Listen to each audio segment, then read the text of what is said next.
70।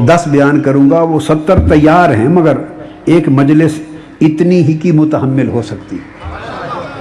10 بیان کروں گا، مگر الحمدللہ تعالی وہ 10 پھر جب آگے لوگ سنیں گے تو یہ ہزاروں دلائل پر یہ 10 ہی بھاری رہیں گے.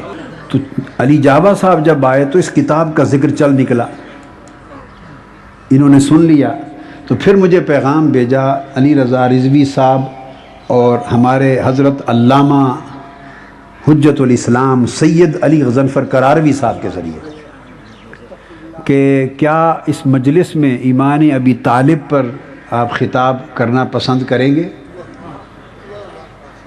تو میں نے پیغام بھیجا، آپ نے کیا بات پوچھ لی، میری پسند کیا، میں تو خود اور اپنی پسند ساری ان میں فنا کر چکا ہوں، لہٰذا میں کروں گا. سو کتاب بعد میں آئے گی اور اس موضوع پر خطاب آج پہلے ہو رہا ہے. یہ ایک تمہید تھی. اب بغیر کسی تمہیدی گفتگو کے میری عادت نہیں، یہ اس کا تھوڑا پس منظر بیان کیا اور موضوع پر آ جاتے. وہ جو باب ہے 70 قرائن کا، وہ پرنٹ بھی ہو رہے ہیں نا کمپیوٹر پہ ساتھ ساتھ کتاب کے لیے، اسی کے 10 قرائن کا مواد کمپیوٹر کا اپنی کتاب کا میں ساتھ لایا ہوں، جو دلائل اور شواہد حوالہ جات سے آپ کو بیان کرنے ہیں. میں نے ابتدا کی اس آیہ کریمہ سے جس میں اللہ رب العزت نے فرمایا بعثت کے بعد جب حکم آ گیا اعلان نبوت کا اور اظہار نبوت کا، تو حکم آیا کہ یہ پیغام سب سے پہلے اپنے اقربا تک پہنچا دیں، اپنے گھر والوں تک پہنچا دیں، خاندان والوں تک پہنچا دیں. وَأَنذِرْ عَشِيرَتَكَ الْأَقْرَبِينَ، اپنے اقربا کو پہنچا دیں. قُلْ لَا أَسْأَلُكُمْ عَلَيْهِ أَجْرًا إِلَّا الْمَوَدَّةَ فِي الْقُرْبَى. حکم آیا کہ یہ پیغام سب سے پہلے اپنے قربا تک پہنچا دیں، اپنے قربا تک، اقربین تک پہنچا دیں. یہاں آگے بڑھ جاؤں گا، ایک جملہ میں نے بولا ہے اس کی وضاحت کرتا چلوں کیونکہ اس میں بھی ایک نقطہ آ جائے گا. میں نے کہا کہ جب بعثت ہوئی اور حکم آیا کہ نبوت کا اعلان و اظہار کر دیں، اس وقت عمر مبارک 40 برس تھی، عمر مبارک 40 برس تھی. تو اعلان تو 40 برس کی عمر میں کیا، لیکن جب تک اعلان نہ کیا ہو اس کا مطلب یہ نہیں کہ نبی نہ تھے.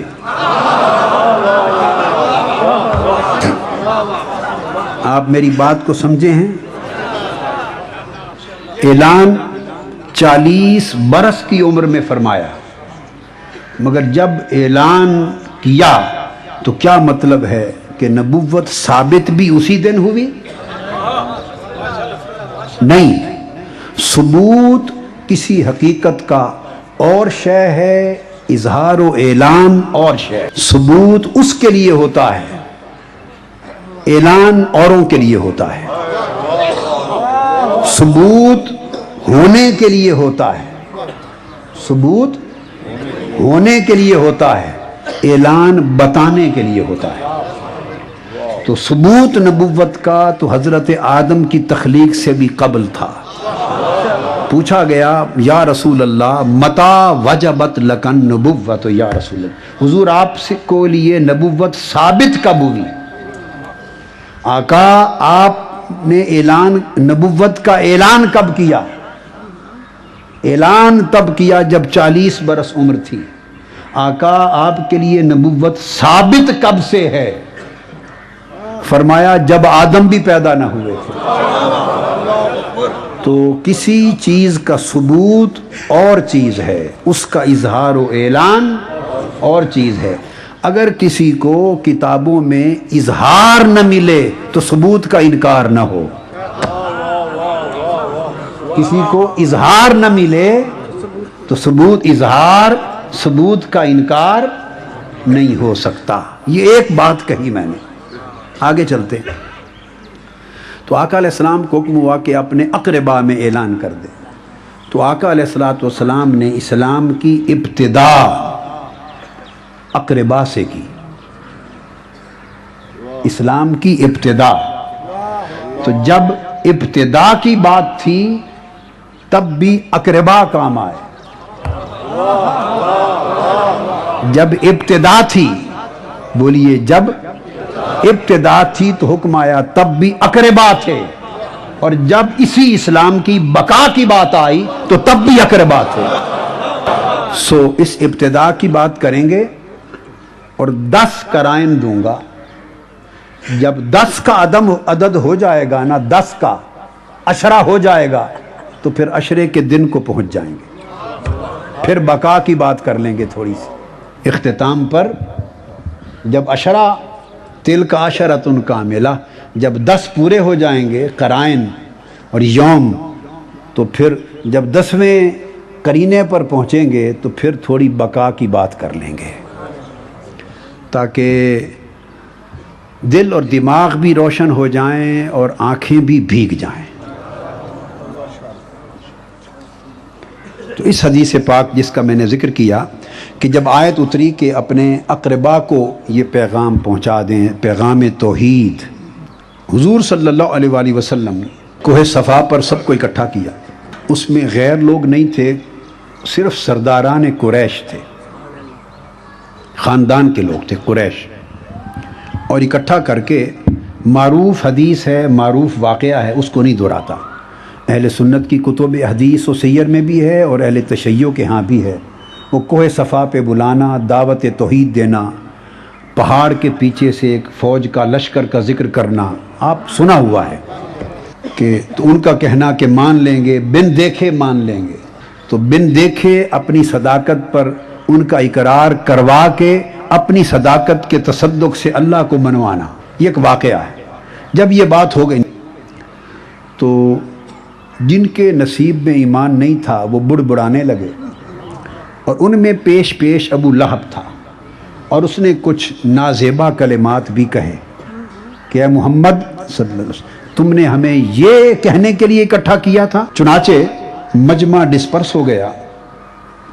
اب اس آیت کے شان نزول میں جو بات بتانا چاہتا ہوں، ڈسپرس ہو گیا. تو آقا علیہ السلام گھر آئے تو مولا علی المرتضیٰ جب بعثت ہوئی، اعلان نبوت ہوا، حضرت مولا علی کی عمر کیا تھی؟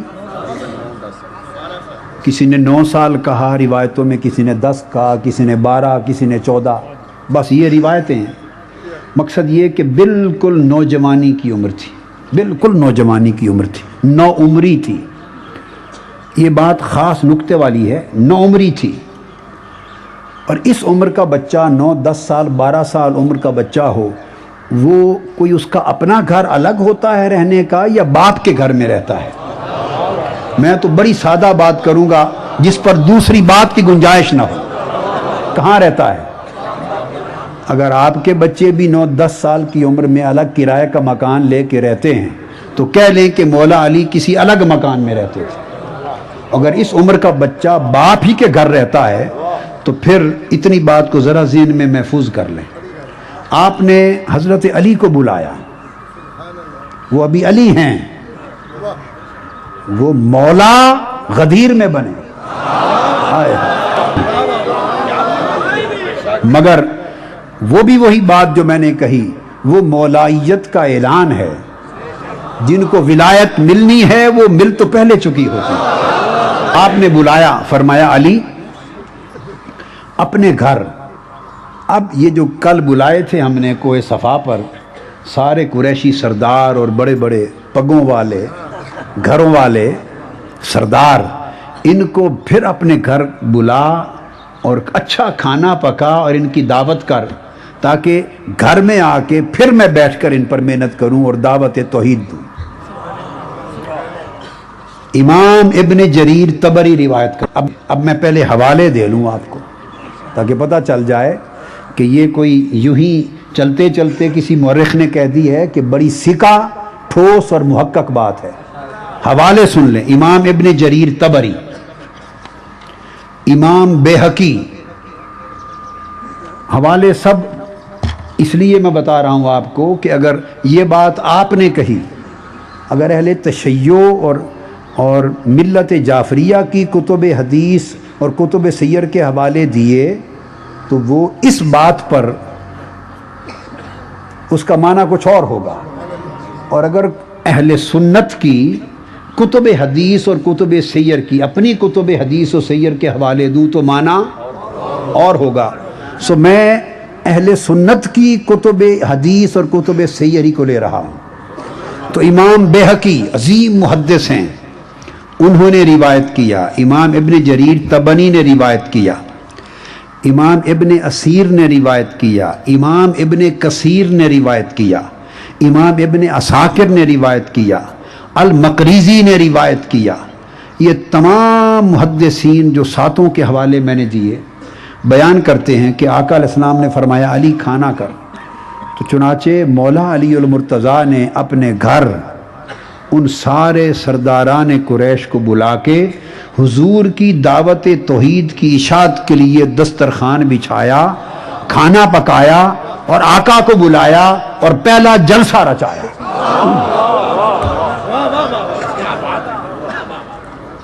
اب وہ بات میری اس کے ساتھ جوڑ لیں، یہ گھر علی کا تھا یا ابی طالب کا تھا؟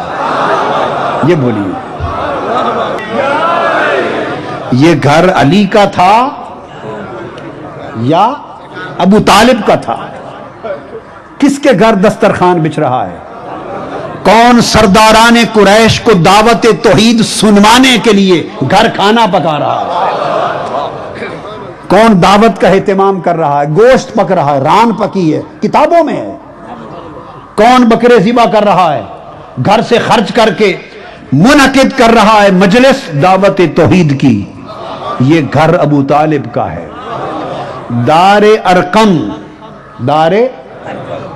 حضرت ارقم کا گھر دعوت توحید اور دعوت اسلام کا مرکز جو چھپے چھپے تبلیغ ہوتی تھی 3 سال تک، وہ مرکز توحید بعد میں بنا ہے۔ سب سے پہلا جو گھر مرکز دعوت توحید بنا وہ دار ابی طالب ہے۔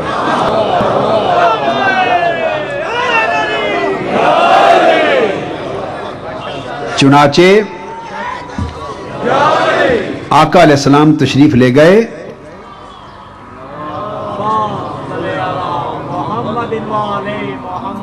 بکری کی رانیں بھونی، پانی دودھ کے کٹورے رکھے، اہتمام سے کھانا بنایا اور سرداران قریش کو بٹھایا اور آقا علیہ السلام کو بلا کے انہوں نے کہا کہ میرے حبیب اب آپ بیان فرمائیں۔ تو حضور صلی اللہ علیہ وآلہ وسلم نے اس گھر میں سب سے پہلے پہلا جلسہ کوہ صفا پر اور دوسری مجلس اور نشست دعوت توحید کی دار ابی طالب میں، اور پھر آقا علیہ السلام نے پھر پورا خطاب کیا۔ اور یہ آرگنائزر میزبان کون تھے؟ حضرت ابو طالب تھے۔ میزبان حضرت ابو طالب تھے اور آرگنائزر علی المرتضیٰ تھے۔ اس کے بعد دوسرے دن پھر دعوت کی، ان سب کتب میں آقا پھر تشریف لائے اور پھر جلسہ ہوا، کھانا ہوا اور آقا نے دعوت توحید دی۔ تیسرے دن پھر دعوت کی اور پھر جلسہ ہوا۔ دار ابی طالب میں وانذر عشیرتک الاقربین کے تحت 3 دن تک آقا علیہ الصلوۃ والسلام دعوت توحید دیتے رہے۔ اور جب یہ بیان ہو چکا، اس میں حضرت ابو طالب کھڑے ہو گئے اور اس کو ابن اسیر اور امام طبری اور دیگر مورخین تاریخ الکامل میں رقم کرتے ہیں۔ وہ فرماتے ہیں کہ آپ کھڑے ہو گئے اور آپ نے فرمایا کہ میرے محبوب بھتیجے محمد صلی اللہ علیہ وسلم، اب آپ کی باتیں 3 دن سن کر آپ کی مدد کرنا، ہمیں اس عمل سے بھی محبت ہو گئی ہے، ہم نے آپ کی نصیحت خوب قبول کر لی ہے۔ یہ الفاظ ہیں، ما احب الینا معاونتک واقبلنا لنصیحتک واشد تصدیقتنا لحدیثک۔ انہوں نے کہا ہم نے آپ کی معاونت سے پیار کر لیا آپ کی نصیحت قبول کر لی اور آپ کی بات کی تصدیق کا اعلان کر دیا۔ اب میری سمجھ میں نہیں کہ اب اعلان کچھ اور بھی ہوتا ہے، کوئی اور بھی اعلان رہ گیا۔ وہ حضرت ابو طالب جس اعلان کا انتظار لوگوں کو ان کی عمر مبارک کے آخری دن تک ہے کہ کب کرتے ہیں کب کرتے ہیں کب کرتے ہیں، یارو تمہارے کانوں تک آواز نہ پہنچے تو ہمارا وہ تو پہلے دن کا کر چکے ہیں، وہ تو پہلے دن کا کر چکے ہیں، پہلے دن کا کر چکے ہیں۔ امام ابن اسیر بیان کرتے ہیں فقال ابو طالب ما احب الینا معاونتک واقبلنا لنصیحتک وشد تصدیقنا لحدیثک وہؤلاء بنو ابیک مجتمعون وانما انا احدهم، یہ سارے آپ کے باپ کی اولاد خانوادہ بیٹھا ہے، ان میں سے ایک میں بھی ہوں۔ اور آپ نے فرمایا خدا کی قسم ہم آج کے بعد آپ جو دعوت لے کے اٹھے ہیں اس کی مدد و نصرت ہمارا فریضہ ہو گیا۔ یہ پہلے ہی دن وانذر عشیرتک الاقربین کے تحت پہلا ہی اعلان ہے۔ اب یہ اعلان کیوں نہ ہوتا؟ جو بڑی ایمان افروز بات ہے وہ یہ کہ نبوت مصطفیٰ صلی اللہ علیہ وآلہ وسلم کا سب سے پہلے آپ کے بچپن کے وقت سے نبوت مصطفیٰ کے دو گواہ ہیں، ایک آقا علیہ السلام کے دادا حضرت عبد المطلب اور ایک آپ کے چچا حضرت ابو طالب۔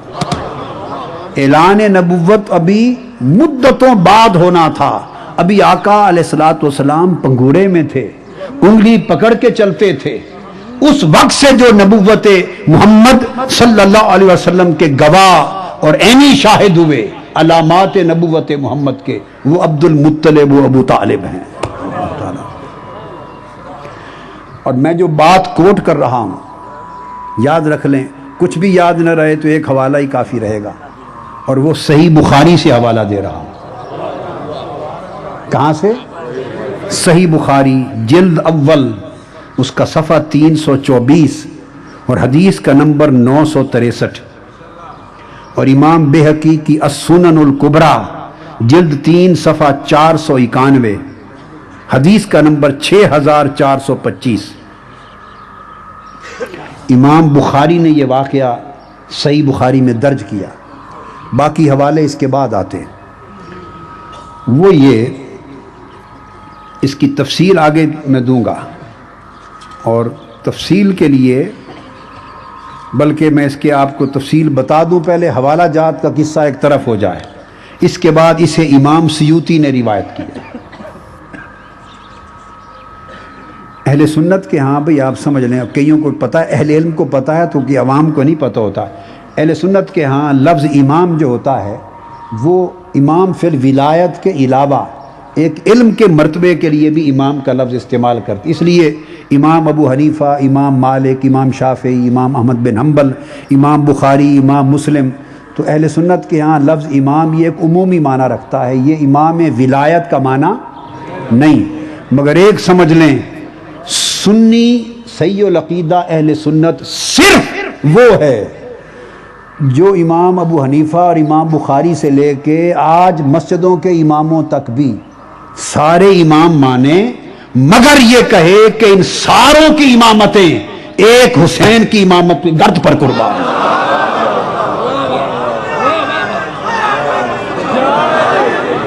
جو ان سارے امام حسین کی گرد پر قربان کرے وہ اہل سنت ہے۔ اللہ کے بندو، 1400 سال میں 10,000 لوگوں کو، ہستیوں کو، بزرگوں کو امام ماننے والوں، 10,000 بزرگوں کو امام ماننے والوں، سب 10,000 اکابر کو، لاکھ اکابر کو، بزرگوں کو امام کہتے ہو، صبح و شام کہتے ہو، اور جب اس ذات کی بات آتی ہے کہ امامت جن کے قدموں سے نکلی ہے وہاں نہیں کہتے۔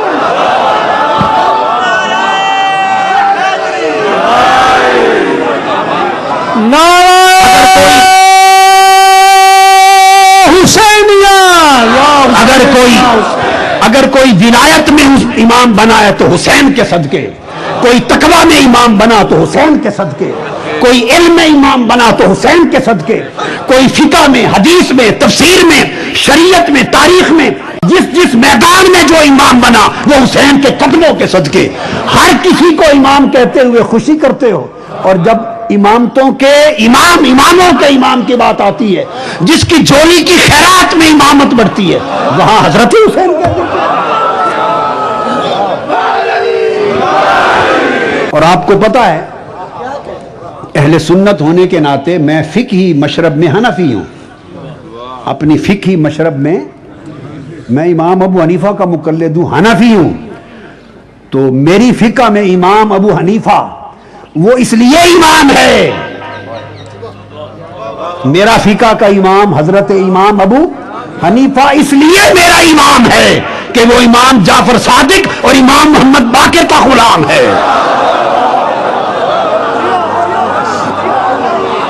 اور انہوں نے خود کہا حسین کو فقط حضرت حسین کہہ کے چل پڑنے والوں اور امام کہنے سے کترانے والوں، امام ابو حنیفہ نے فرمایا، امام ابو حنیفہ میں فرمایا، جس کو فقہ کے اہل سنت کے فقہ کے سب امام اعظم کہتے ہیں، انہوں نے کہا لولا السنتان لہلک النعمان، خدا کی عزت کی قسم اگر امام محمد باقر اور امام جعفر صادق کے قدموں میں جو میں 2 سال بیٹھا، اگر میری زندگی میں وہ 2 سال نہ ہوتے تو میں ہلاک ہو گیا ہوتا۔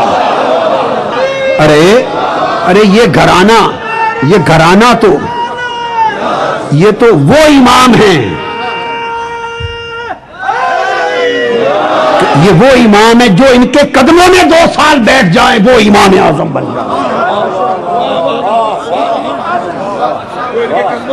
جو ان کے قدموں میں بیٹھ جائیں امام ہو جائیں۔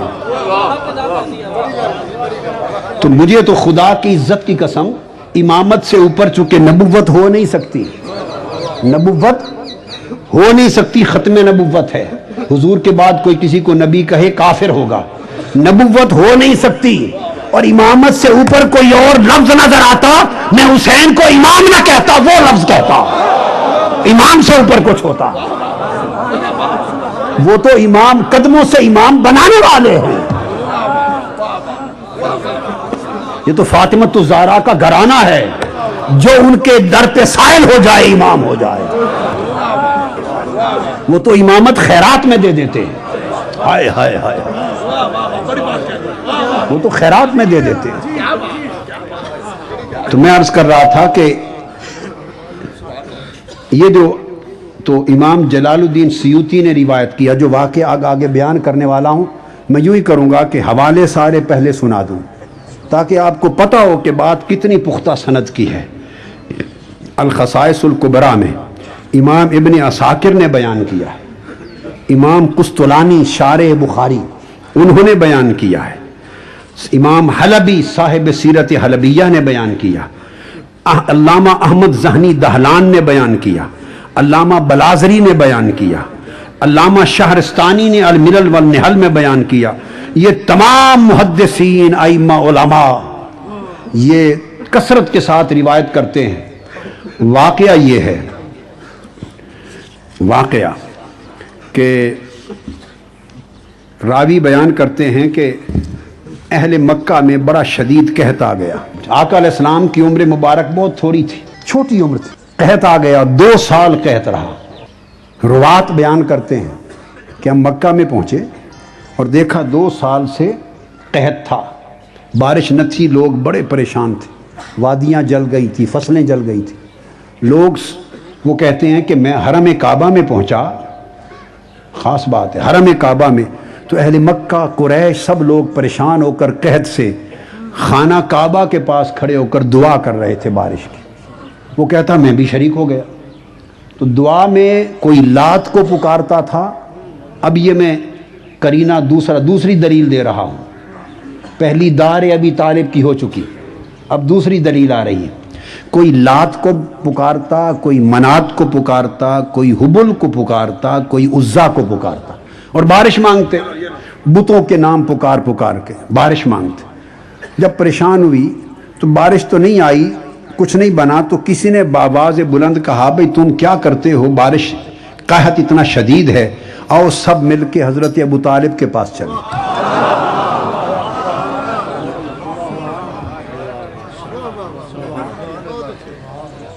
حضرت ابو طالب کے پاس چلے تو کہتے ہیں میں بھی ساتھ ہو لیا، اور سارے اہل مکہ کے معززین کا وفد حضرت ابو طالب کے پاس جا پہنچا بارش کے لیے۔ انہوں نے فرمایا رک جاؤ، ذرا سورج ڈھل لے اور تیز ہوا رک لے۔ فرماتے انتظار کیا، جب سورج ڈھل گیا تو اس کے بعد آپ نے فرمایا حضور علیہ الصلوۃ والسلام کو ساتھ لے لیا، آقا کو کپڑا لپیٹ کر آقا، بعض روایتوں میں آتا ہے ساتھ انگلی پکڑ لی، بعض میں آیا اٹھا لیا۔ تو حضور صلی اللہ تعالیٰ علیہ وسلم بڑی چھوٹی عمر میں تھے، ساتھ لے لیا اور خانہ کعبہ کی طرف لے کے چل پڑے۔ اب پہلی بات تو سن لیں، ہر کوئی بارش مانگنے کے لیے لات کی طرف راجع تھا، منات کی طرف رجوع تھا، حبر اور عزا کی طرف رجوع تھا۔ جو مشرک و کافر تھے وہ قحط میں بتان حرم کو پکارتے تھے، اور ابو طالب کے پاس جب آئے تو وہ نہ لات کو کی طرف گئے، نہ منات کی طرف، نہ حبل، نہ عزا، وہ مصطفیٰ کو اٹھا کے چل پڑے صلی اللہ علیہ وآلہ وسلم۔ تو کوئی بات تو ذہن میں تھی نا، بولیے کوئی بات تو ذہن میں تھی۔ ارے یہ اس وقت کی بات ہے جب ان کی عمر مبارک آقا کی سال 2 سال تھی۔ جنہوں نے سال 2 سال تک اتنا کچھ دیکھ لیا تھا، سال 2 سال کے اندر اتنا کچھ دیکھ لیا تھا کہ 360 بت لات منات حبل عزا انہیں چھوڑ دیا، اور قحط میں ان سب کو چھوڑ کے مصطفیٰ کو اٹھا لیا۔ 2 سال میں اتنی سمجھ آ گئی تھی، تو 40 سال کے بعد اعلان نبوت ہوا، تو 40 سال تک یہ سمجھ نہیں آئی ہوگی کہ ہیں کون،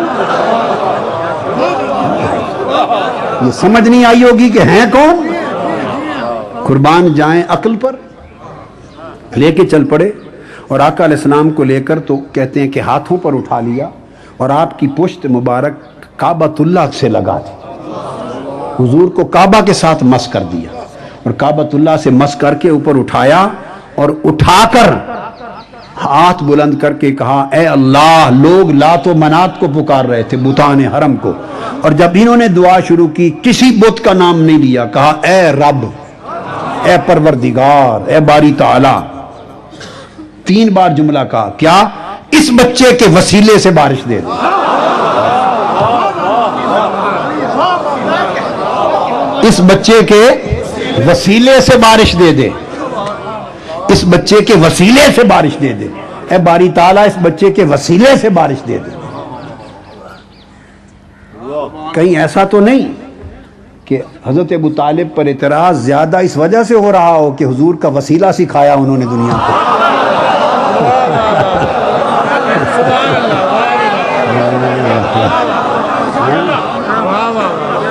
اس بچے کے وسیلے سے بارش دے دے، 3 بار دعا کی، اور وہ کہتے ہیں کہ ابھی ہاتھ ان کے دیر نہیں گزری تھی، آسمان پر بادل چھا گئے، اور دعا کے کلمات حرم کی فضا میں ابھی گونج رہے تھے کہ موسلا دار بارش شروع ہو گئی، اور اتنی بارش ہوئی کہ صحابہ کہتے ہیں کہ خطرہ ہو گیا کہ کہیں مسجد نہ گر جائے۔ اور اس موقع پر پھر حضرت ابو طالب نے جب بارش ہو گئی اور حضور کا کمال دیکھا، ارہاس بولتے ہیں اس کو، نبوت کے اعلان کے بعد ہو تو معجزہ کہتے ہیں، پہلے ہو تو ارہاس بولتے ہیں۔ یہ علمی بات سمجھا دی، مگر عرف عام میں آپ معجزہ سمجھ لیں۔ تو اس موقع پر جب یہ معجزہ، یہ برکت دیکھی تو شاعر بھی تھے حضرت ابو طالب، انہوں نے آقا کی شان میں 2 شعر کہے، ہائے ہائے، آقا کی شان میں 2 شعر کہے، اور وہ جو 2 شعر ہیں ان کو امام بخاری نے الجامع الصحیح میں روایت کیا۔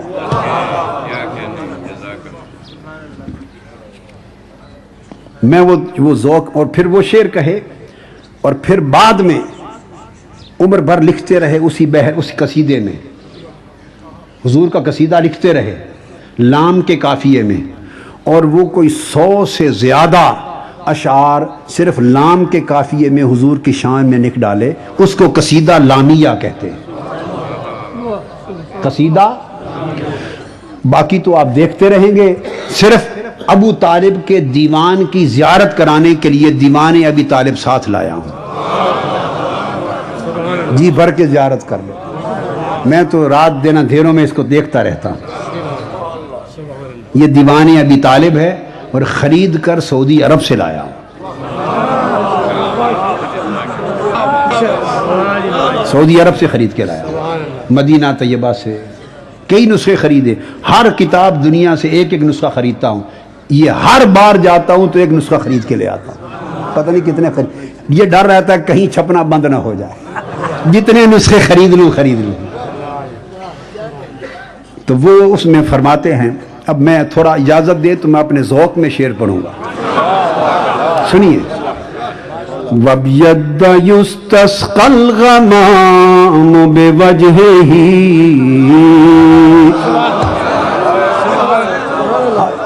حضرت ابو طالب فرماتے ہیں قربان جائیں ابو طالب، کوئی کیا کہتا پھرے میں تو قربان جاؤں۔ ہائے ہائے ہائے، انہی شعروں پر ہی قربان جاؤں بس۔ ہائے ہائے، وَبْيَدَّ يُسْتَسْقَى الْغَمَامُ بِوَجْهِهِ، ثِمَالُ الْيَتَامَى عِصْمَةٌ لِلْأَرَامِلِ،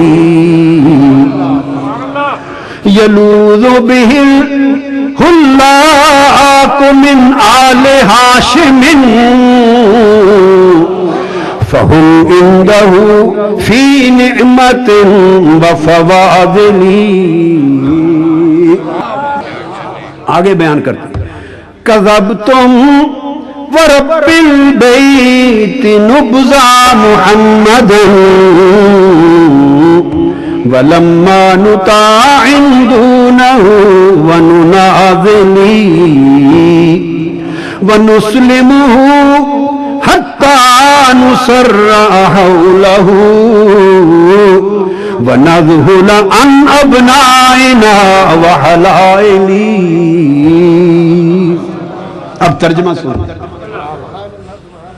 سنو، میرے حساب میں تو یہ موضوع یہی ختم ہو جاتا ہے، مگر یہ کہ اب بتانے ہیں کرائم تو بتاؤں گا۔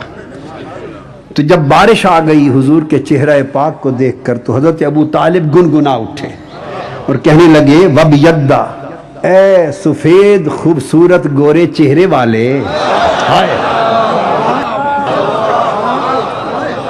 اے سفید روشن چہرے والے حبیب، آپ کی ذات اتنی بابرکت ہے کہ آپ کے چہرے کے صدقے سے بادلوں سے بارش لی جاتی ہے،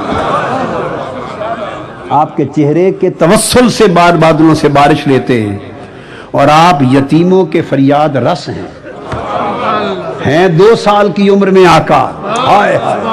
اب جو یہ کہہ رہے ہیں یہ 2 سال کو دیکھ کر کہہ رہے ہیں یا 40 سال کے بعد کا زمانہ دیکھ کر کہہ رہے ہیں؟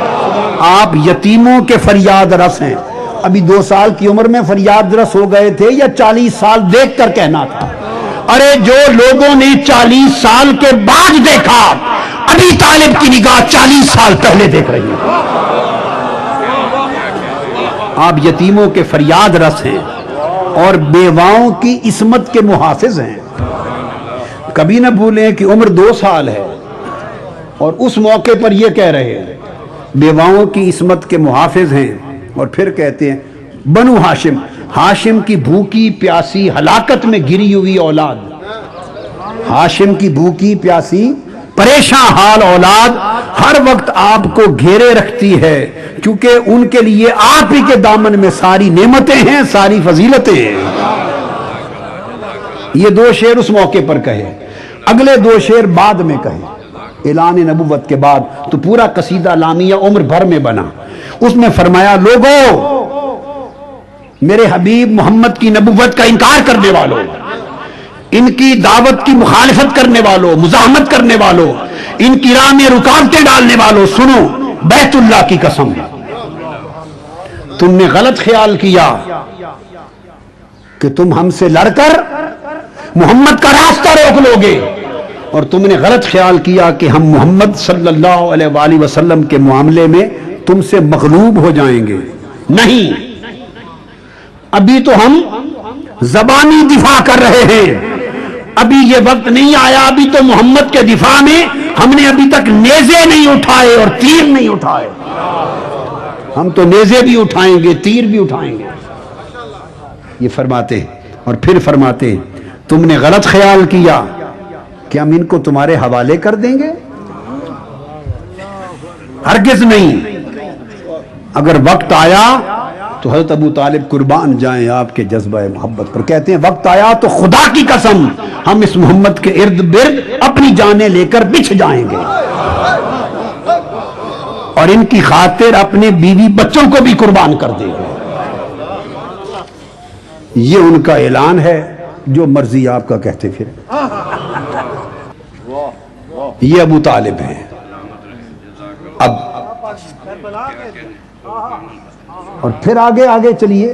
یہ تو قحط تھا جو اس دور ابو طالب میں آیا اور توسل چہرہ مصطفیٰ کا کیا کعبۃ اللہ کے صحن میں، جہاں لات منات 360 بت، اندھے گونگے بہرے بت اپنی حال کی نگاہوں سے ابو طالب کو تک رہے ہوں گے کہ ہم 360 پڑے ہیں اور بارش اور کات میں وسیلہ محمد کا دے رہا ہے، ہمیں نہیں تکتا. تمہیں کیوں تکے؟ اس کے کوئی غرض واسطہ ہی تمہارے ساتھ نہیں، وہ موحد ہے. اب اگلی حدیث، تیسری دلیل. پھر قحط آقا علیہ السلام کے دور میں آیا. میں جوڑ رہا ہوں، بڑا شدید قحط آیا اور یہ بھی صحیح بخاری میں ہے، جلد اول صفحہ 127. اور پھر امام ابن حجر اسقلانی نے فتح الباری میں اس تفصیل سے بیان کیا. پھر اس کے بعد فتح الباری کے علاوہ یہ پھر ابن عبد البر نے بیان کیا تمہید میں، پھر امام سہیلی نے بیان کیا، پھر امام طبرانی نے بیان کیا المعجم الکبیر میں، اور تمام محدثین میں، جن میں اول امام بخاری الجامع الصحیح میں روایت کرتے ہیں. حضرت انس بن مالک راوی کہتے ہیں کہ ہم مدینہ میں تھے، جمعہ کا دن تھا، آقا علیہ السلام منبر پہ تھے، خطبہ ارشاد فرما رہے تھے. اتنا قحط تھا کہ فصلیں سوکھ گئی تھی، لوگ مرنے کو تھے، درخت سوکھ گئے تھے، جل گئے تھے، جانور نڈھال ہو کے مر رہے تھے.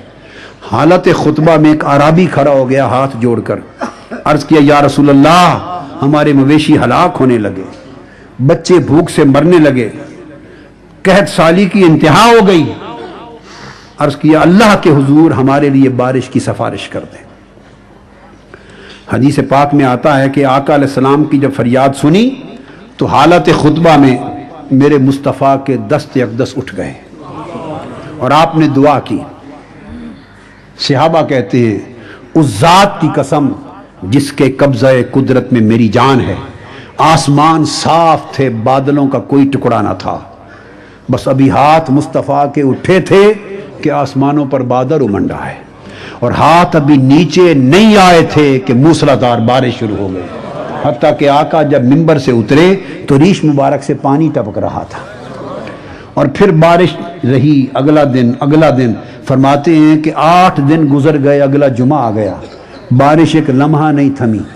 آقا علیہ السلام پھر خطبے کے لیے منبر پہ خطبہ جمعہ کے لیے پھر اعرابی کھڑے ہو گئے. اب وہ راستے بھر گئے، وادیاں پر ہو گئیں، نالے بہنے لگے، لوگوں کے چلنے کی جگہ نہ رہیں. کھڑے ہو گئے، یا رسول اللہ اب مر گئے، خدا کے لیے اب اس بارش کو تھما دیں، روک دیں. تو حدیث پاک میں آتا ہے میرے آقا نے انگلی کھڑی کی اور اس طرح کا اللہم حوا علینا ولا علینا. وہ عرش سے فرش تک کائنات ان کے زیر نگی ہے. ہاتھ کھڑا ہوا، عرض کیا باری تعالیٰ ہمارے ارد گرد ہو، اوپر نہ ہو. بس جو انگلی کا اشارہ کرتے تھے، صحابہ کہتے ہیں خدا کی قسم بادل پھٹتے جاتے تھے، دوڑتے جاتے تھے، ارد گرد جنہیں ضرورت تھی بارش رہی، جو وادی بھر گئی تھی وہاں رک گئی. یہ تو واقعہ حدیث کا امام طبرانی اور امام اسقلانی نے یہاں پر بیان کیا ہے. وہ کہتے ہیں جب منظر یہ ہو چکا تو حدیث پاک میں ہے، کہتے ہیں آقا علیہ السلام یہ منظر دیکھ کے خوش ہوئے، اور اتنے خوش ہوئے لوگوں آپ کے ایمان کی جلا کے لیے یہاں وہ بات آ رہی ہے. جب منظر دیکھ کے خوش ہوئے، اب یہ اس وقت کی بات ہے مدینہ کی، جب حضرت ابو طالب اس دنیا میں اس میں نہیں تھے، مدینہ کی بات ہے. تو جب خوش ہوئے میرے آقا صلی اللہ علیہ وسلم، اور منظر دیکھ کر، اور حدیث میں آتا ہے کہ آپ اتنے ہنسے کہ دندان مبارک نظر آنے لگے منظر دیکھ کے، اور ایک ہی بات کہی، کیا؟ خوش ہو کے ہنسے اور مسکرا کے فرمانے لگے منظر کے سامنے، فرماتے ہیں لو کان ابو طالب حیا لقرۃ عیناہ، فرمایا آج میرا چچا ابو طالب زندہ ہوتا تو اس کی آنکھیں ٹھنڈی ہو جاتی۔ ہائے ہائے، اب ایمان سے کہیے ایسے موقع پر کون کسے یاد کرتا ہے؟ کوئی کسی کافر کو یاد کرتا ہے؟ جس نے نبی کا کلمہ نہ پڑھا ہو اس کو یاد کرتا ہے؟ جو دنیا سے حالت کفر میں گیا ہو اسے یاد کرتا ہے؟ یہ بھی کہہ فرما سکتے تھے میرے بابا عبداللہ زندہ ہوتے، میری اماں آمنہ ہوتی، خدیجۃ الکبریٰ ہوتی، فلاں ہوتے، جس نے کا نام چاہتے لے سکتے، مگر ایک وجہ تو یہ تھی آقا کو وہ یاد تھا کہ جب قحط ہوتا تو میرا چچا ابو طالب مجھے اٹھا کر سینے کعبہ میں لے جا کر میرے چیلے کا وسیلہ دے کر بارش مانگتا تھا، اور بارش آتی تھی۔ آج وہ چچا ابو طالب زندہ ہوتا اور خدا کی قسم بارش کا یہ منظر دیکھتا تو اس منظر کو دیکھ کر اس کی آنکھیں ٹھنڈی ہو جاتی۔ اور آگے سنیے، فرمایا آج میرا چچا ابو طالب ہوتا تو اس کی آنکھیں ٹھنڈی ہو جاتی۔ اب یہ آقا کا فرمانا کہ اس کی آنکھیں ٹھنڈی ہو جاتی، ارے اس سے بڑی بھی دلیل ایمان کوئی ہے؟ اور پھر آگے کیا فرماتے آقا علیہ السلام؟ فرما کر فرمانے لگے ہاں کوئی ہے جو مجھے اپنے چاچا ابو طالب کے شعر سنا دے۔ ہائے ہائے ہائے ہائے، وہ جو میرے بچپن میں کہے تھے کوئی شعر سنا دے۔ مولا علی المرتضیٰ کھڑے ہو گئے، کچھ اور صحابہ کھڑے ہو گئے، اور بھی حدیث میں آتا ہے کئی صحابہ کھڑے ہو گئے۔ آگے سب سے مولا علی المرتضیٰ، عرض کیا یا رسول اللہ ایسے لگتا ہے کأنک اردت قولہ وابیض یستسقی الغمام بوجہہ، آقا ایسے لگتا ہے کہ آپ ان کا یہ شعر سننا چاہتے ہیں۔ فرمایا ہاں وہی، پھر مولا علی المرتضیٰ نے یہ شعر گنگنایا۔ پھر اس کے بعد یہ تو 2 سال کی عمر پر وہ گواہ ہیں نبوت کی علامت کے، اب آقا علیہ السلام کی عمر پاک اور بڑھ جاتی، اور عمر پاک اسی طرح 9 10 سال 11 سال 12 سال کے لگ بھگ ہو جاتی۔ اس زمانے کے بھی علامات نبوت کے، اب دادا نہیں تھے، عبد المطلب نہیں تھے، اب تنہا ابو طالب گواہ ہیں۔ ان کی گواہی حضور کی نبوت پر اعلان نبوت سے پہلے 40 سالوں پر محیط ہے۔ ارے اتنی بڑی گواہی 40 سالوں پر محیط ہے۔ آقا علیہ السلام کے بچپن، قریش تاجروں کا قافلہ، حضرت ابو طالب اس کے سربراہ، چونکہ متولی کعبہ آپ تھے اور سوسائٹی میں ان کو امامت و سربراہی کا درجہ حاصل تھا، وہ متولی کعبہ تھے۔ تو وہ قافلہ عرب تاجروں کا، آقا علیہ السلام بھی چچا کے ساتھ چل پڑے، تو وہ لے کے چل پڑے تھے روم، ملک شام کی طرف جا رہے تھے، ملک شام کی طرف۔ راستے میں، اور یہ جو حدیث بتا رہا ہوں واقعہ، یہ جامع ترمذی میں حدیث ہے، جامع ترمذی مرقم حدیث جو جلدیں ہیں نئی، اس کی جلد 6 صفحہ 14 حدیث کا نمبر 3920۔ حضرت ابو موسیٰ اشعری راوی ہیں کہ چل پڑے، راستے میں پہنچتے پہنچتے ایک مقام آیا اور وہاں اس مقام پر جا کے رکے، وہ بحیرہ راہب کی جگہ تھی۔ آقا علیہ السلام کو جب اتارنے لگے تو وہ دوڑ کر بحیرہ راہب، ضعیف العمر راہب تھا، یہ وہی راہب ہے جس سے حضرت سلمان فارسی ان کے شاگرد تھے، اس کی زیر تربیت تھے، اس سے حضور کی باتیں سن سن کر حضرت سلمان فارسی غائبانہ عاشق مصطفیٰ ہو گئے، اور وہ ان سے باتیں سن کر مدینہ آ گئے تھے کسی یہودی کا غلام بن کر، تاکہ جب یار یہاں آئے گا تو پھر میں حضور کی غلامی میں چلا جاؤں گا۔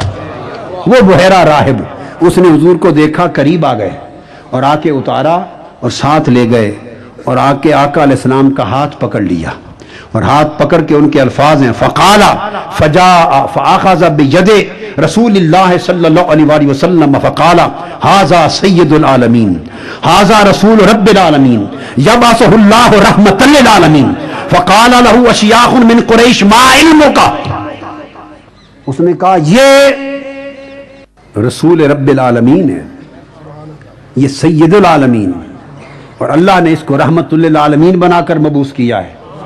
12 برس کی عمر مبارک، بحیرہ راہب بتا رہا ہے۔ اور سننے والا کون ہے؟ حضرت ابو طالب۔ اور سارا سن کر جو قریش کے اشیاخ تھے، بوڑھے بزرگ سردار، وہ بولے اے راہب بحیرہ، یہ سارا کچھ تمہیں کیسے پتا چلا؟ تمہارے علم کی بنیاد کیا ہے؟ بحیرہ راہب نے جواب دیا، بنیاد فقال انکم حین اشرفتم من العقبہ لم یبک شجر ولا حجر الا خر ساجدا۔ اس نے کہا خدا کی قسم میں نے دیکھا جب تم گھاٹی سے اترے، میں نے دیکھا نہ کوئی درخت ایسا تھا نہ کوئی پتھر ایسا تھا جو اسے دیکھ کر سجدہ نہ کر رہا ہو۔ اور اس نے کہا ہم نے کتابوں میں پڑھا ہے کہ درخت اور پتھر سوائے نبی کے کسی کو سجدہ نہیں کرتے، یہ نبی آخر الزمان ہے۔ اور اس نے کہا کہ یہود اس کی طاق میں ہیں۔ یہ باتیں ہو رہی تھیں تو اتنے میں 8 یہودی وہاں آ نکلے تھے۔ کتنے؟ 7 یہودی، 7 وہاں آ نکلے۔ اس نے پوچھا حضرت ابو طالب اور قریش سرداروں کے سامنے، بھائی تم کیوں آئے ہو؟ ان سب کے سامنے انہوں نے کہا ہمیں اپنے کاہنوں راہبوں نے خبر دی ہے اور بڑے عالموں نے خبر دی ہے، کہ رہبانوں نے خبر دی ہے، احبار نے خبر دی ہے کہ محمد صلی اللہ علیہ وسلم آخر الزمان نبی پیدا ہو چکا ہے، اور خبر یہ ملی ہے کہ وہ آج کے ان دنوں میں ملک شام کی طرف سفر پہ ہے، ہم انہیں پکڑنے کے لیے نکلے۔ بحیرہ راہب نے کہا حضرت ابو طالب کو، ان کو کہا کہ تم نے دیکھ لیا، سن لیا، شام میں نہ لے جاؤ، یہ نبی آخر الزمان ہے، لوگ ان کے در پہ ہیں، انہیں آپ بحفاظت واپس بھیج دیں۔ اب اگر حضرت ابو طالب ابو بحیرہ راہب کی اس بات پر یقین نہ کرتے تو سمجھتے گپ مار رہا ہے، ہمیں خوش کرنے کے لیے چونکہ میرا بیٹا ہے، بھتیجا ہے، ویسے ہی بات کر رہا ہے، تو بات ادھر سے ادھر نکال لیتے اور اس کے بعد کھانا کھا کر وہاں کھانا کیا اس نے حضور کے اعزاز میں اور آگے چل پڑتے۔ مگر عمل کیا؟ دعوت سے اٹھے تو ہم تمام کتب میں، مصنف ابن ابی شیبہ میں ہے، امام حاکم نے مستدرک نے بیان کیا ہے، اور دیگر کتب حدیث اور کتب سیر میں امام بہقی نے روایت کیا ہے، اور اتنی تمام کتب کے اندر کثرت کے ساتھ یہ روایات آئیں۔ آپ وہاں سے اٹھے، دلائل النبوت میں بیان کیا، اٹھے حضرت ابو بکر کو بلایا حضرت ابو طالب نے، اور حضرت بلال کو بلایا، ان دونوں سے کہا کہ آپ نے بات سن لی، اب یہ اللہ کے نبی آخر الزمان ہیں، یہود جان کے درپے ہیں، حضرت ابو بکر اور حضرت بلال رضی اللہ تعالیٰ عنہما، ان دونوں کے ہاتھ مصطفیٰ کو واپس مکہ بھیج دیا۔ ان دونوں سے کہا کہ آپ نے بات سن لی، اب یہ اللہ کے نبی آخر الزمان ہیں، یہود جان کے درپے ہیں، حضرت ابو بکر اور حضرت بلال رضی اللہ تعالیٰ عنہما، ان دونوں کے ہاتھ مصطفیٰ کو واپس مکہ بھیج دیا ان کی حفاظت کے ساتھ۔ گویا 9 برس کی عمر میں بحیرہ راہب نے حضور کی رحمت للعالمین پر، رسول رب العالمین ہونے پر، خاتم النبیین ہونے پر جو کچھ کہا تھا، ابو طالب نے عمل کر کے اس کی قبولیت کا اعلان کر دیا۔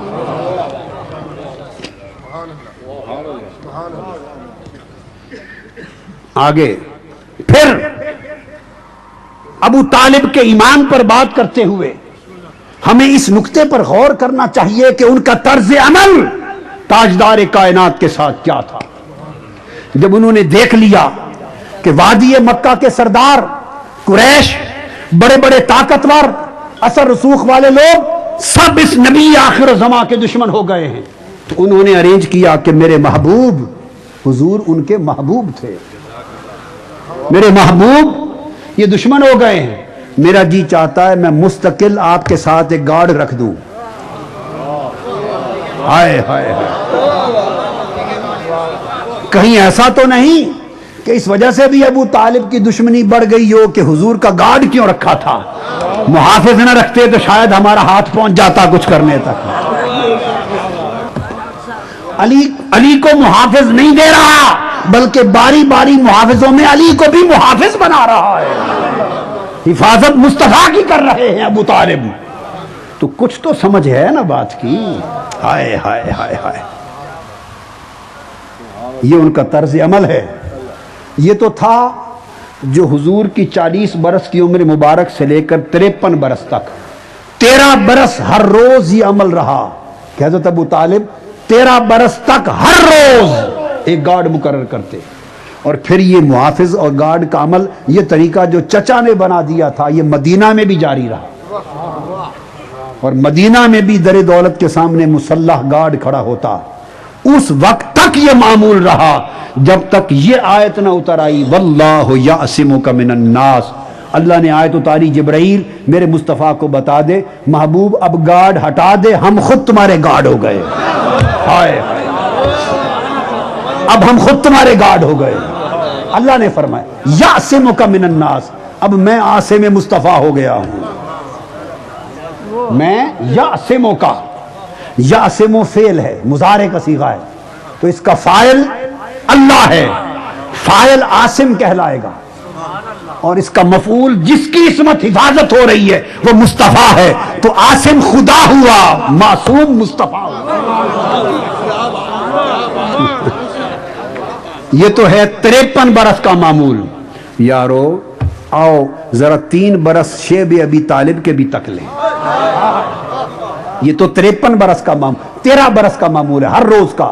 مگر جب معاشرتی مقاطع ہو گیا تھا، کفار و مشرکین کو مصطفیٰ کی باتیں پسند نہیں آئی تھی، ان کی اٹھتی ہوئی تحریک ان حکمرانوں کے تخت کو، ان کے قریش اور سرداران مکہ، کفار سرداران مکہ، ان کے تخت کو مصطفیٰ کا وجود خطرہ لگنے لگ گیا تھا، ان کا تخت ڈولنے لگ گیا تھا، ان کی سرداریاں لرزنے لگ گئی تھی۔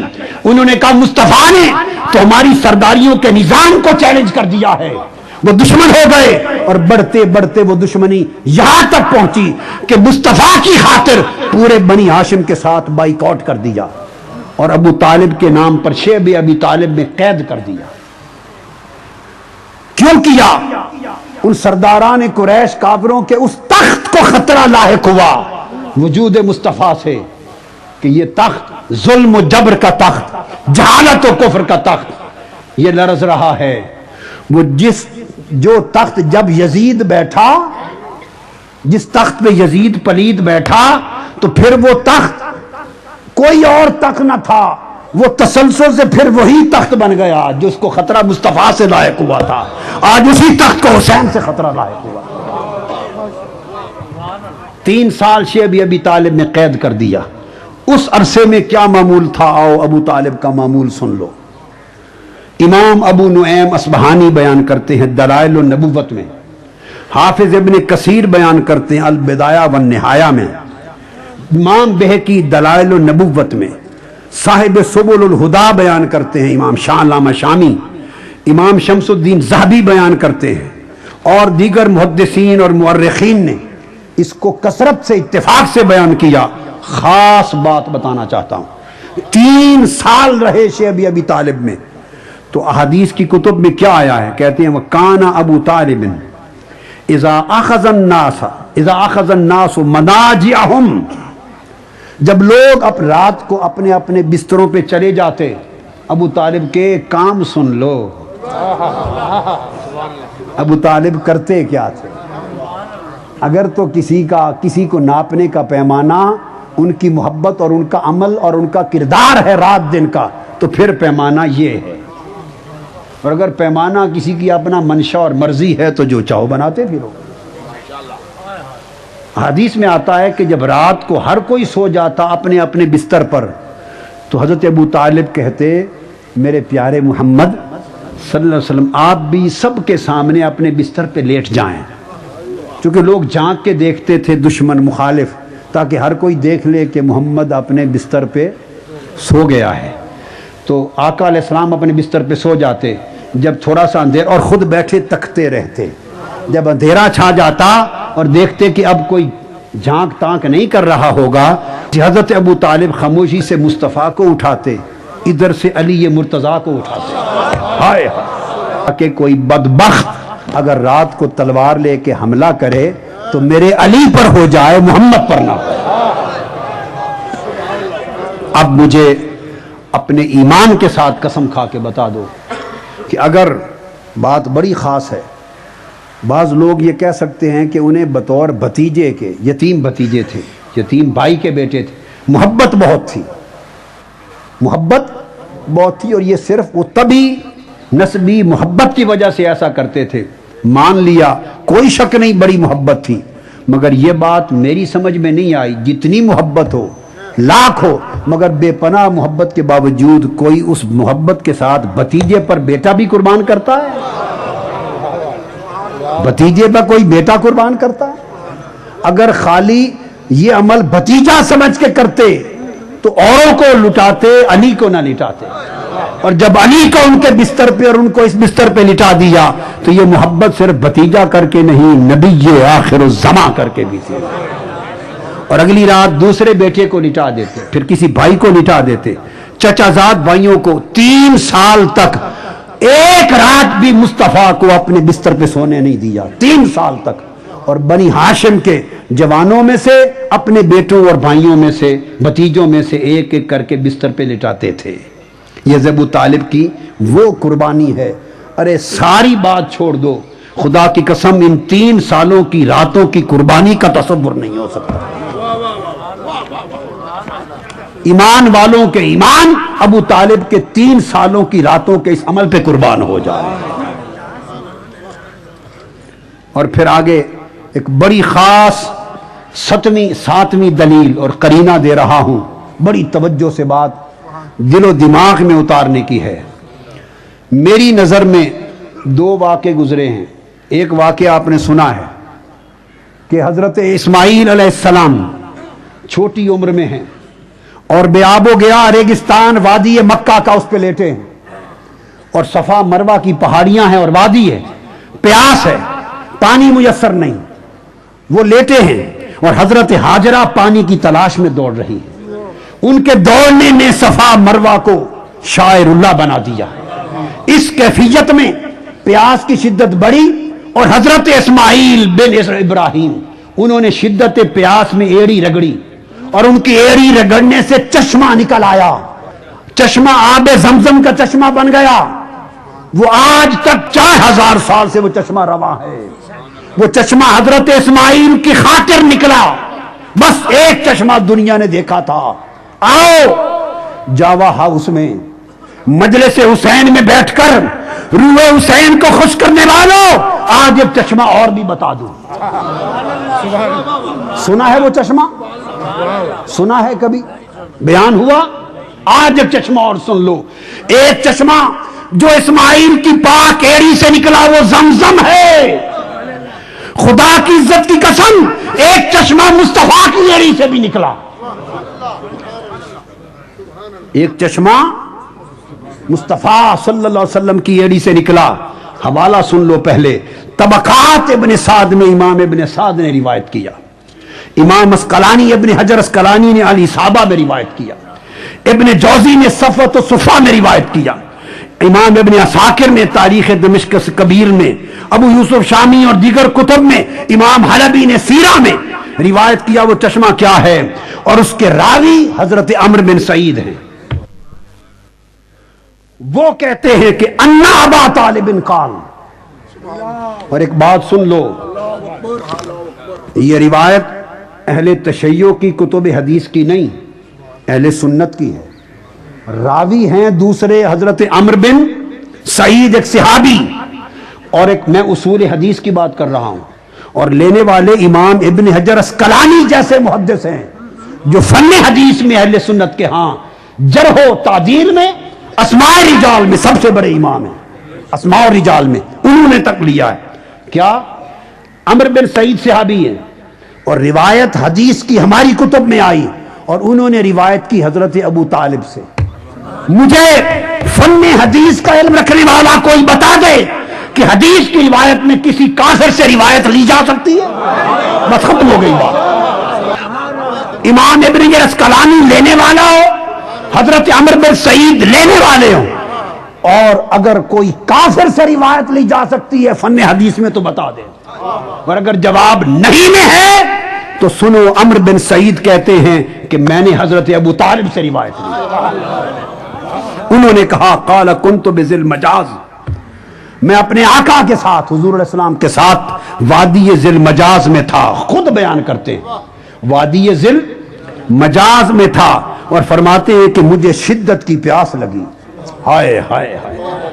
حضرت ابو طالب کہتے ہیں مجھے شدت کی پیاس لگی اور پیاس شدت کی تھی تو میں نے حضور سے عرض کیا میرے پیارے حبیب مجھے بڑی شدت کی پیاس لگی ہے اور پانی نہیں مل رہا کہیں سے. ہر طرف دیکھا آقا پریشان ہو گئے. طرف اٹھے میرے چچا کو پیاس ہے, میرا چچا پیاسا ہے. یہ وہ تاجدار کائنات ہیں کہ حضرت عباس آپ کو معلوم ہے جب اس طرف آئے تھے چچا, اور ایک قانون کے مطابق سب قیدیوں کے ساتھ برابر کا سلوک تھا. اسی طرح ہے نا غزوہ بدر کی بات, تو انہیں بھی رسیوں کے ساتھ باندھا گیا تھا سب کی طرح. اور جب باندھا گیا تھا تو رسیوں کی وجہ سے ساری رات کھڑے رہے تھے چونکہ سب کے لیے ایک ہی قانون تھا. تو تھوڑی تھوڑی آواز ان کی نکلتی تھی بے آرامی اور رسیوں کی تکلیف سے. اور صبح اٹھے میرے آقا کی چشمان مقدس سوجی ہوئی تھی. صحابہ نے پوچھا یا رسول اللہ آنکھیں کیوں سوجی؟ فرمایا ساری رات سو نہیں سکا. کیوں نہیں سو سکے میرے آقا؟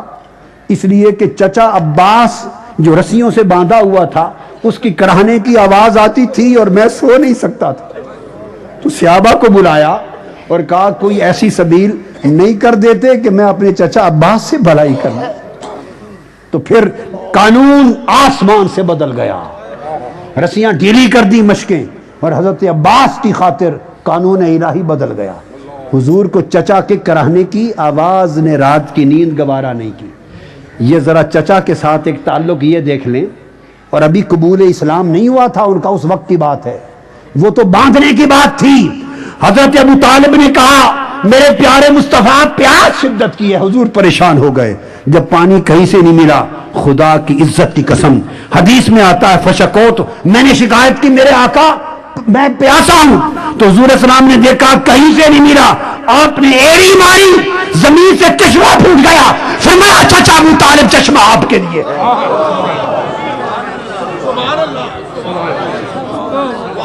ایڑی سے چشمہ نکال کے چچا کو پانی پلایا.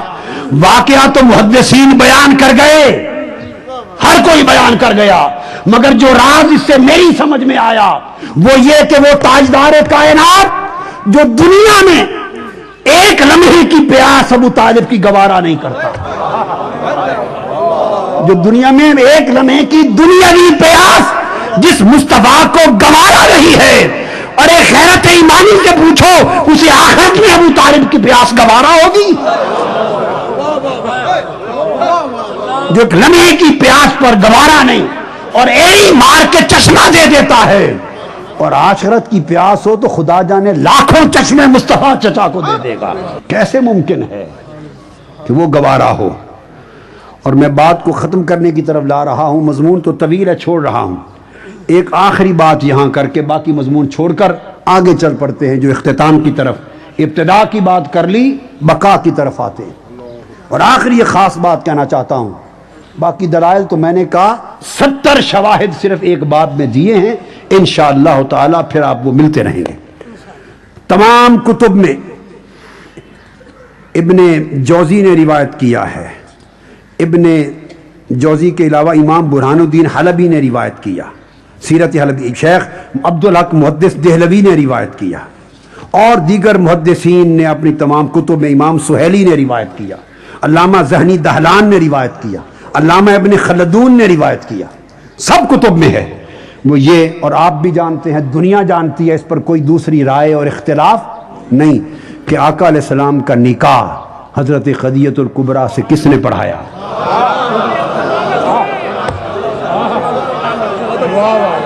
خطبہ نکاح کس نے پڑھایا؟ خطبہ نکاح کس نے پڑھایا؟ بے شک اعلان نبوت نہ ہوا تھا, اگر حضرت ابو طالب کی نگاہ 40 سال بعد کیا ہونے والا ہے دیکھ سکتی ہے, اور حضور کے چہرے پاک سے وسیلہ کر سکتے ہیں بارش کا اس بچپن میں, تو آقا نہیں دیکھتے کہ یہ ابو طالب مستقبل میں آج کیا ہے اور کیا ہونے والا ہے؟ حضرت خدیجہ الکبریٰ کے ساتھ نکاح کا وقت آیا تو حضرت ابو طالب نے خطبہ نکاح پڑھایا. دو باتیں, ایک تو خطبہ نکاح آپ نے پڑھایا، خاص بات رکھ لینا، اور دوسرا جو مہر مقرر ہوا 20 اوقیہ کا بھی ذکر آیا، 12 اوقیہ، اور 20 اونٹنیوں کا بھی ذکر آیا ہے روایات میں، جو حضور کے لیے مہر مقرر ہوا حضرت خدیجہ الکبریٰ سے۔ خطبہ نکاح حضرت ابو طالب پڑھانے والے، اور مہر مصطفیٰ کے عقد کا ابو طالب نے جیب سے ادا کیا۔ عقد خدیجہ کا رضی اللہ تعالی عنہ کا مہر حضرت ابو طالب نے ادا کیا۔ اب میں نکاح و مہر کا مسئلہ بتا دوں۔ حضرت آدم علیہ السلام اور حضرت حوا کا بھی نکاح و مہر ہوا تھا۔ جب اس جوڑے کا نکاح ہوا اور مہر کا وقت آیا، کتابوں میں آتا ہے فضائل میں کہ حضرت آدم علیہ السلام نے عرض کیا باری تعالیٰ ہمارا نکاح کون پڑھائے اور ہمارے نکاح کا مہر کیا ہو، اور تو تیسرا تھا کوئی نہیں، انہی سے تو اولاد چلنی تھی۔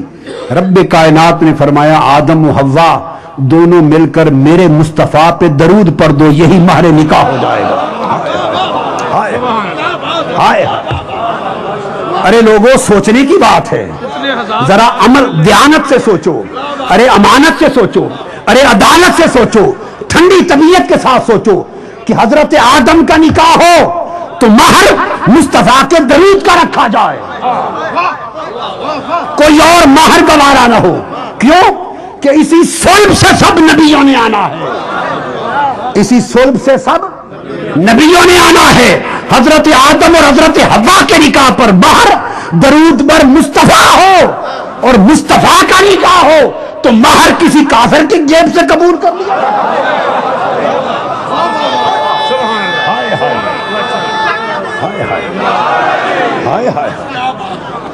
مصطفیٰ کا نکاح ہو۔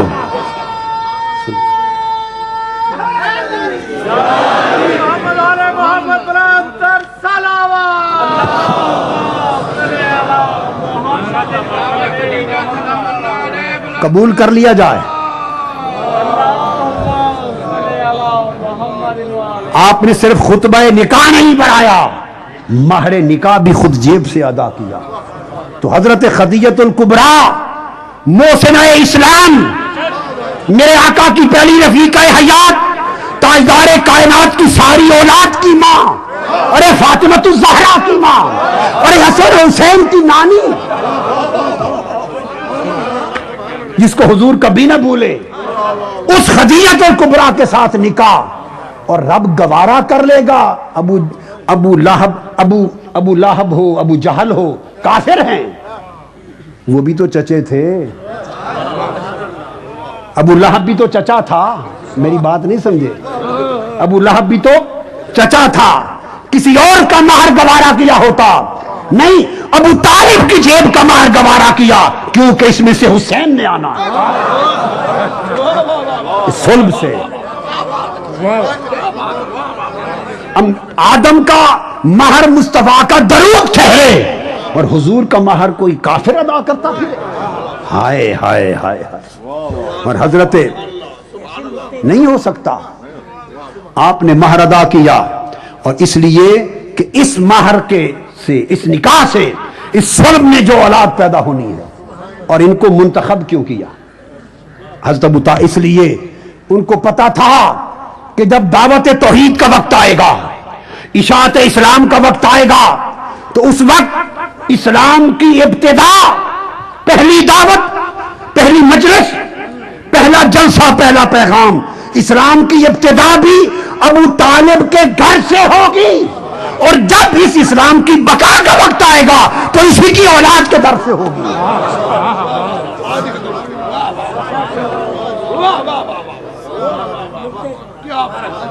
اسی سے ابتدا ہوگی، ارے اسی گھر سے ابتدا ہوئی اور اسی گھر سے بقا ہوئی۔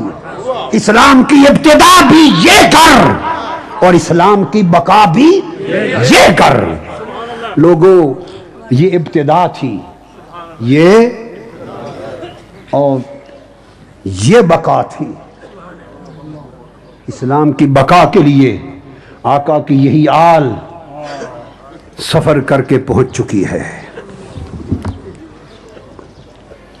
یہی آل مصطفیٰ کی پہنچ چکی ہے۔ اب بقا کا وقت آ گیا ہے، امام علی مقام نے آخری لمحہ جب جسد پاک گھوڑے سے نیچے آ گیا ہے اس وقت آواز دی ہے، آخری وقت تھا، بھائی بہن میں پیار بہت تھا، حضرت زینب میں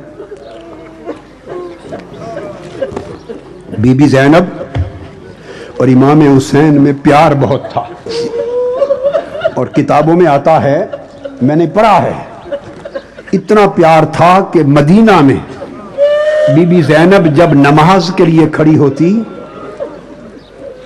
نماز پنجگانہ کے لیے مصلی پر کھڑی ہوتی، ہائے ہائے، تو مصلی پر کھڑی نماز شروع کرنے سے پہلے آواز دے کر کمروں میں آ جا کے نماز شروع کرنے سے پہلے حسین کو دیکھتی تھی۔ معلوم نہیں نماز سے پہلے کیوں دیکھتی تھی، دیکھ کر نماز میں شامل ہوتی، شاید خیال آتا ممکن ہے نماز زندگی کی آخری نماز ہو تو حسین کو دیکھ کے پڑھ لو، یہ پیار تھا۔ اس لیے جب بی بی زینب نماز حسین کو دیکھے بغیر، بولیے نا، حسین کو دیکھے بغیر نہیں پڑھتی تھی تو حسین نے اس کا صلہ دیا، آواز دی، بی بی بہن زینب آخری نماز پڑھنے لگا ہوں، آج میں تمہیں دیکھوں، میں بھی آخری نماز پڑھنے لگا ہوں، آواز دی۔ آقا کا جسد اقدس تیروں سے لہولہان ہو چکا ہے، خون آلود ہے۔ جب آئیں تو اس وقت چشمان مقدس بند تھیں، آواز نکل نہیں رہی تھی۔ حضرت بی بی زینب نے سر انور گود میں لے لیا اور دیکھ کر عرض کیا، یا حسین، انت اخی، انت ابن امی، انت ابن محمد المصطفیٰ، هل انت ابن علی المرتضی، هل انت ابن فاطمة الزہراء، هل انت قصدی و محبتی و مہجتی و فؤادی۔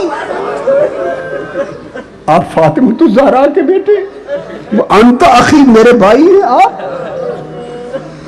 میں آ گئی حسین، مجھے دیکھ لے۔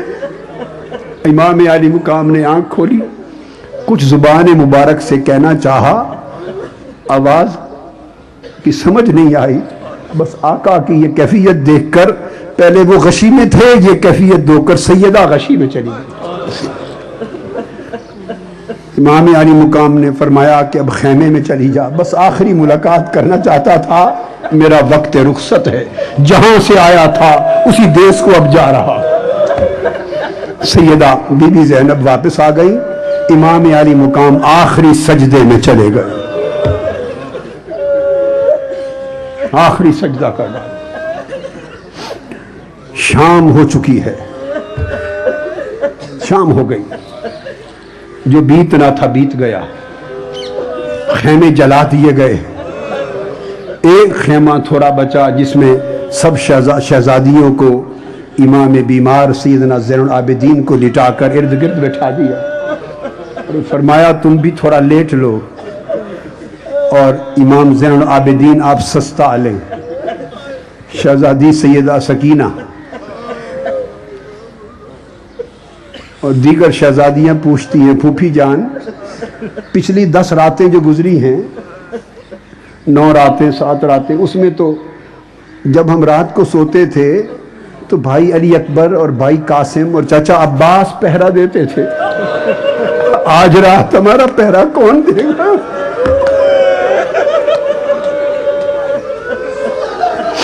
آج رات پہرا کون دے گا؟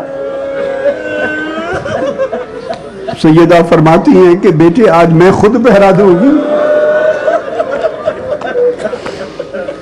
شہزادیوں کو اونگ آ گئی، رات جاگتے جاگتے سیدہ کو بھی اونگ آ گئی، ابھی ہلکی سی نیم خوابی ہے، جاگ رہی ہیں، کچھ آنکھ بند ہے، اچانک اندھیرا ہے رات کا، اس اندھیرے میں کسی شخص کو دیکھا کہ خیمے کے قریب آ رہا ہے، پریشان ہو گئی کہ خدا خیر کرے، رات کے اندھیرے میں کون ہمارے خیمے میں آ رہا ہے؟ کوئی مرد بھی نہیں ہے آج حفاظت کرنے والا، کون ہے؟ کس ارادے سے آ رہا ہے؟ جب وہ قریب خیمے کے دروازے پر آ گئے، پردہ نقاب پوش، سیدہ بی بی زینب پوچھتی ہیں، یہ بطول زہرا کی بیٹیوں کا خیمہ ہے، تاجدار کائنات رسول کی بیٹیوں کی جگہ ہے، اور پردے کا اتنا اچھا انتظام نہیں۔ کون ہو خدا کے لیے ہمارے اندر نہ آنا؟ کون ہو آنے والے؟ وہ پردہ ہٹا کے جواب دیتے ہیں بیٹا علی یہ مرتضیٰ آیا ہوں، اور آج رات آپ کا پہرا دینے آیا ہوں۔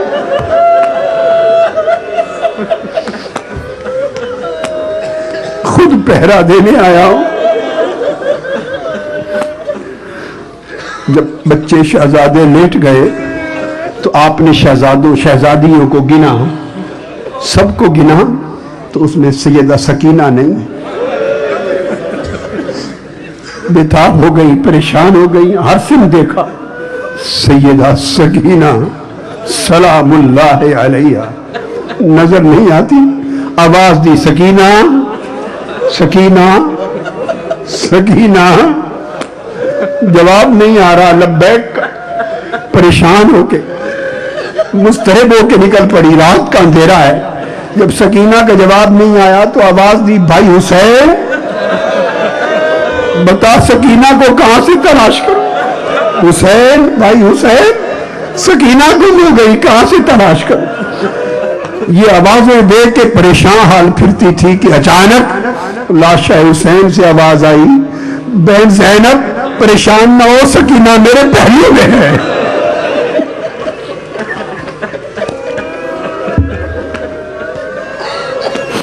سیدہ زینب پہنچی تو سیدہ سکینہ امام علی مقام کے سینے پہ سر رکھ کے پہلو میں آرام کر رہی ہے، جیسے ہر رات آرام کیا کرتی۔ اٹھا کے پیار سے لے آئی۔ دوستو 11 محرم کو لٹا ہوا قافلہ شہیدان کربلا کے سر اقدس نیزوں پر اور بغیر کجاووں کے اور کچھ کجاووں کے اونٹنیوں پر شہزادیاں اور بطول زہرا کی بیٹیاں، لفظ جگر مصطفیٰ کی قافلہ 11 محرم کو چل پڑا ہے اور کوفے میں پہنچا ہے۔ کوفے میں پہنچا ہے۔ کوفے میں 1 مہینہ 7 دن قید میں کوفے میں رکھا گیا، 1 مہینہ 7 دن۔ شام کے وقت کوفے میں پہنچا ہے قافلہ، اور چونکہ ابن زیاد نے کہا میں صبح ملوں گا، کائنات کے مالکوں کا قافلہ، شہزادیوں کا قافلہ، اس بدبخت جہنمی بے ایمان اور لعین ابن زیاد کی خاطر ساری رات دروازہ بند فصیلوں کے باہر کھڑا کیا گیا۔ اگلی صبح اندر داخل ہوا۔ یہ وہی کوفہ ہے جہاں 4 دن پہلے سیدہ زینب بابا علی کے زمانے خلافت میں رہ کر گئی ہیں۔ یہ وہی کوفہ ہے جہاں رہ کر گئی، اور شہر کوفہ کی عورتیں جن کے جوڑے سیدھے کرنے اور قدم چومنے آتی تھی، اس کوفہ میں آج اسیر ہو کے سیدہ زینب آئی۔ ایک جگہ بازار میں جا کے روک دیا، تنگ جگہ ہے، خاتون بیٹھی، روک لیا گیا قافلہ، پریشان حال ہیں۔ ایک خاتون قریب آ جاتی اور پوچھتی ہے بی بی یہ کون قیدی ہے؟ چونکہ اعلان کروائے جا رہے تھے کہ یہ اسلامی حکومت کے خلاف کچھ لوگ جو باغی ہو گئے تھے، تو باغیوں کو شکست ہو گئی ہے اور وہ مارے گئے ہیں اور ان کے گھر والے قیدی بنا لیے گئے ہیں۔ وہ ایک عورت آ کے پوچھتی ہے بی بی یہ آپ جو باغیوں کا قافلہ قیدیوں کا، یہ کون سے قیدی ہے، کون باغی ہے؟ سیدہ زینب جواب دیتی ہے بی بی یہ عطرت مصطفیٰ کے سے قیدی ہے، ذریت مصطفیٰ سے ہے قیدی۔ عورت کانپ گئی، اس نے قریب ہو کے پوچھا کہ بی بی آپ کا کیا تعلق ہے، آپ کون ہیں؟ آپ کا چہرہ سیدہ بطول زہرا فاطمۃ الزہرا کی بڑی بیٹی کے ساتھ ملتا ہے، وہ یہاں رہتے تھے علی مرتضیٰ کے زمانے میں، ان کی گھر حاضری کے لیے جاتے تھے، میں نے دیکھا ان کی جو بڑی بیٹی تھی زینب، آپ کے نقش چہرہ انہی کے ساتھ ملتا ہے، بتائیے آپ کی کیا رشتہ داری ہے ان کے ساتھ؟ آنکھوں میں آنسو آ گئے، فرمانے لگی وہ زینب میں ہی ہوں۔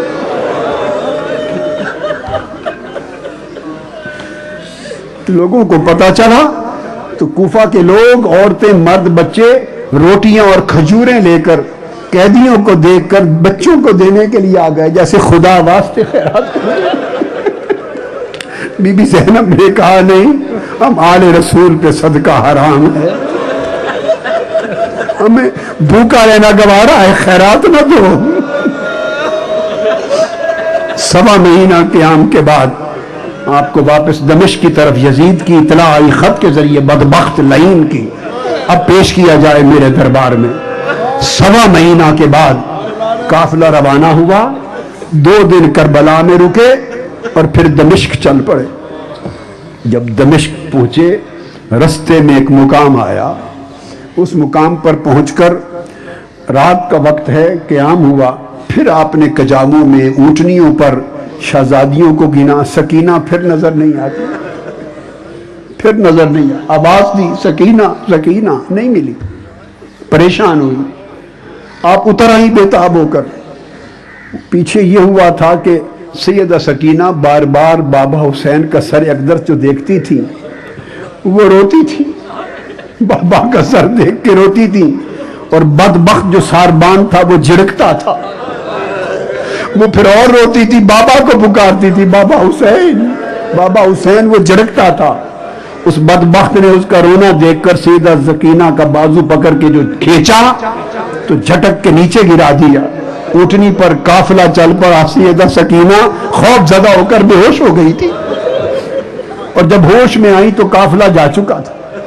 دوڑتی دوڑتی دوڑتی قافلہ مل نہ سکا، بہت دور گئی تو جب شمار میں نہیں آئی تو سیدہ زینب دوڑی، اور سیدہ زینب دوڑ کر پیچھے پہنچی، دوڑ کر آواز دیتی سکینہ سکینہ۔ ایک جگہ جا کر رات کے اندھیرے میں کوئی بیٹھا ہوا نظر آیا، پردہ پوش، قریب چلی گئی، جا کے پوچھا، با پردہ خاتون ہے پردے میں، پوچھا بی بی کون ہے آپ؟ اور آگے دیکھا تو سیدہ سکینہ کو اس خاتون نے گود میں لیا ہوا ہے۔ پوچھا بی بی اللہ آپ کو اجر دے، یتیموں پہ تو نے احسان کیا ہے، یتیموں پہ شفقت کی ہے، میری سکینہ کی اس صحرا میں تنہائی میں حفاظت کی ہے، اللہ تمہیں اجر دے۔ بی بی کون ہو؟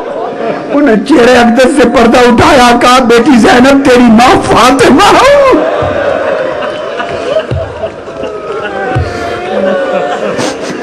سکینہ کی رکھوالی کے لیے آئی۔